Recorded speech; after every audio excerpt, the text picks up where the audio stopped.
ব্রাহ্মণবাড়িয়া পৌরসভার ৭ নং ওয়ার্ডে দীর্ঘদিনের ড্রেনেজ সংকট ও ময়লা আবর্জনার কারণে চরম দুর্ভোগে এলাকাবাসী। গোকর্ণঘাট মধ্যপাড়া এলাকার গণ্যমান্য ব্যক্তিদের সঙ্গে মতবিনিময় সভা করেন ব্রাহ্মণবাড়িয়া পৌরসভার ৭ নং ওয়ার্ড বিএনপির যুগ্ম সম্পাদক ১ ও সম্ভাব্য কাউন্সিলর পদপ্রার্থী জাবের মিয়া। সামান্য বৃষ্টি হলেই রাস্তাঘাট পানিতে তলিয়ে যায়। অপরিচ্ছন্ন ও অপরিকল্পিত ড্রেনেজ ব্যবস্থা থাকায় পানি নামতে না পেরে রাস্তায় জমে থাকে। মসজিদে নামাজ আদায় করতেও ময়লা পানিতে অপবিত্র হয়ে মসজিদে যেতে হয় মুসল্লিদের, যার ফলে সবচেয়ে বেশি ভোগান্তিতে পড়তে হয় স্কুলগামী শিক্ষার্থী, নারী ও বয়স্কদের। সভায় এলাকার সার্বিক উন্নয়ন পরিকল্পনা সহ দীর্ঘদিনের ড্রেনেজ সমস্যা ও অপরিকল্পিত বর্জ্য ব্যবস্থাপনার কথা উল্লেখ করে সমাধানের জন্য অঙ্গীকার করে সকলের কাছে দোয়া ও সহযোগিতা চেয়েছেন সম্ভাব্য কাউন্সিলর প্রার্থী মোহাম্মদ জামির মিয়া। এই ড্রেন এগুলা দীর্ঘত 17 বছর ধরে আমাদের গ্রামে কোনো কাজ হয় নাই। আওয়ামী লীগের আমল নেতা ইঞ্জিনিয়ার খালেদ হোসেন মাহবুব শ্যামল ভাইয়ের হাত ধরে আমাদের 7 নং ওয়ার্ডকে কাজগুলো আইনা আমাদের সমাধান করার মতো ইনশাল্লাহ আমরা চেষ্টা করব। 7 নং ওয়ার্ডবাসীকে একটি আমি মেসেজ দিতে চাই। আমি বিগত 2020-21-এর মধ্যে গোকর্ণঘাট 7 নং ওয়ার্ড কাউন্সিলর নির্বাচন করিয়াছি।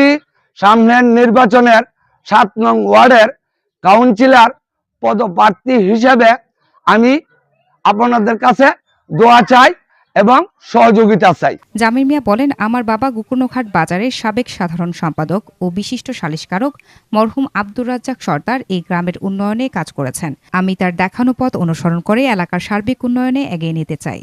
বছরের পর বছর এই সমস্যার কোনো স্থায়ী সমাধান না হওয়ায় স্থানীয়দের মধ্যে খুব ক্রমেই বাড়ছে। তারা দ্রুত ঊর্ধ্বতন কর্তৃপক্ষের দৃষ্টি আকর্ষণ করে কার্যকর ড্রেনেজ ব্যবস্থা নিশ্চিত করা এবং নিয়মিত বর্জ্য অপসারণের জোর দাবি জানিয়েছেন। আর আব্বার কিছু কথাবার্তা ধরে তুলব আপনাদের সামনে। উত্তরপাড়া গ্রামবাসীর উদ্যোগে একটি কুরআন তাফসীর মাহফিল উদ্বোধন করিয়াছেন গ্রামগুলোকে নিয়ে। আমার আব্বা এই আমিনপুর থেকে লঞ্চঘাট গোকর্ণঘাট আনছে, ভিড় দিয়ে ব্যাংকেতে টাকা তুলে এই গ্রামের চর বরদ করতে গিয়ে বাস চড়া এগুলা কিনে আনছে, আইনা খুঁড়ি বসাইয়া বালু ফালাইবার চরের জায়গা করছে। উদ্দেশ্য করে শ্যামল সাহেবকে উদ্দেশ্য করে আমি ওনার কাছে আমার এই আকুল আবেদন রইল, আমাদের মধ্যপাড়ার দিনেরগুলি সুযোগ সুবিধাগুলি দেখার জন্য একটু। আর আমার মামা যে জামির, যে উনি যে একটা আশাবাদী, যে উনি নির্বাচন আগেও করছে, হ্যাঁ, আবার এখন বর্তমানে আবারও ইলেকশন করার জন্য উনি প্রস্তুত আছে। হ্যাঁ, ওনারের জন্য আমরা সবাই যেমন একটা সহযোগিতা করতে পারি এবং নির্বাচিত করতে পারি, এই আমার কথা রইল। এখন ড্রেন নিয়ে আমরা খুব কষ্ট পাচ্ছি। আমরা ড্রেনগুলি আপনারা যারা দায়িত্বে আছেন, বড় বড় পদে আছেন, ইনশাল্লাহ আমরা এটা দেখা করে দিবেন, এটা আমরা আশাবাদী। আমাদের যে রাস্তাঘাটের ড্রেন লাইন আছে বন্ধ হয়ে রয়েছে, এগুলা পরিষ্কার করে ভাঙ্গা চাঙ্গা যে পুরন আছে এটি পরিবর্তন করে আমরা দিবেন। আর দ্বিতীয় কথা হইলো, আমরা যে আশা করি আশা আপনি পূরণ করবেন, যে কোনো আশা আছে এটি পূরণ করবেন।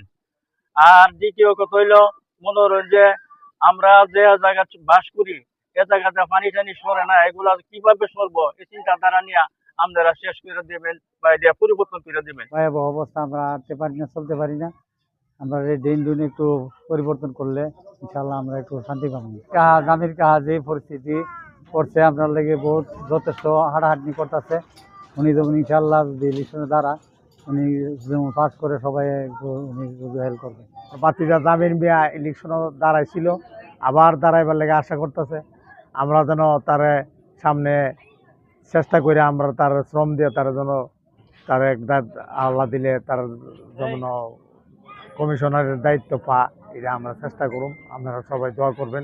সাধারণ বৃষ্টি হইলে আমরা ড্রেন ঘাট খেটে এই যে ময়লাগুলা জুন মাসে এটা মনে করেন যে আমরা ছেলেমেয়েরা অনেক কষ্ট করে। একটুখানি বৃষ্টি হইলে রাস্তা 2004-এর বন্যার মতো বন্যার পানি জমা থাকে, নামাজ পড়তে অনেক কষ্ট হয়, মসজিদও যাইতে কষ্ট হয় এবং গাড়ি ঘোড়ার চলতে ফিরতে গিয়ে সেটা এই পানির সিটা শরীরে পড়ে।